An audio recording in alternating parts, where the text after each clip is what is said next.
आज आम प्रिय प्रधानमंत्री नरेंद्र मोदी जी का आह्वान रे एक पेड़ माँ के नाम जो कार्यक्रम अच्छी माँ गछटी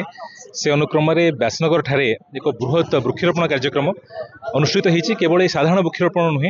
ये पाखापाखि 5 एकड़ ऊर्ध्व जगार गोटे मियावाकी प्लांटेशन गोटे सुंदर उद्यान या गोटे आमाजन फरेस्ट टाइप उद्यान या जो कि जो आमाजन फरेस्ट घंच जंगल होती घंच जंगल कम जगार घंच जंगल या जहाँफल कि अधिक अधिक परिवेश प्रदूषण को आम रोकीपर सहित व्यासनगरवासी गोटे सुंदर जगह हम परिभ्रमण करने बुलायापी ये अवसर में मु राज्य सरकार को जंगल विभाग को जिला प्रशासन को धन्यवाद जनइबी से समस्त सहयोगित आज ये कार्यक्रम सफल रूपायन हो कटक डिविजन तो आम पाखापाखि 4 लाख गछ लगे टार्गेट रही आज जो ऐतिहासिक दिन अच्छी ये आज दिन में आम कटक जिले जो माने कटक बनखंड तरफ आमर जाजपुर जिलार जाजपुर एवं कटकर पार्ट जगतसिंहपुर में केन्द्रापड़ा पार्ट में आम 2,85,000 चारा आम विभिन्न पंचायत को देचु तापर विभिन्न अनुष्ठान अच्छा पुलिस डिपार्टमेंट अच्छी स्कूल कॉलेज एवं विभिन्न सरकारी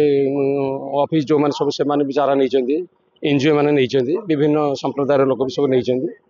विभिन्न गोष्ठी सब जो मैंने सब प्लांटेशन कर समस्त चारा नहीं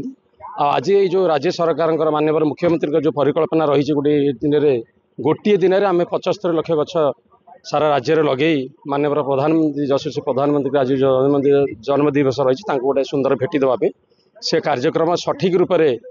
जो 30 दिन है चली आगे चलती आज यही समय बर्तमान पर्यंत मुझे देखुली पाखापाखि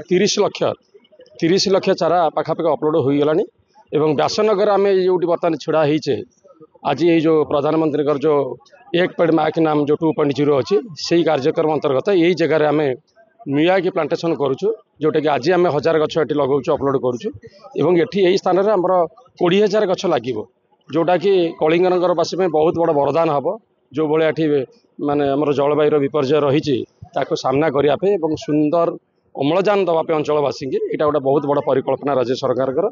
तेणुक समस्त को अनुरोध करुचे समस्त सहयोग करते कार्यक्रम सुंदर रूप आम रूपायन करवा।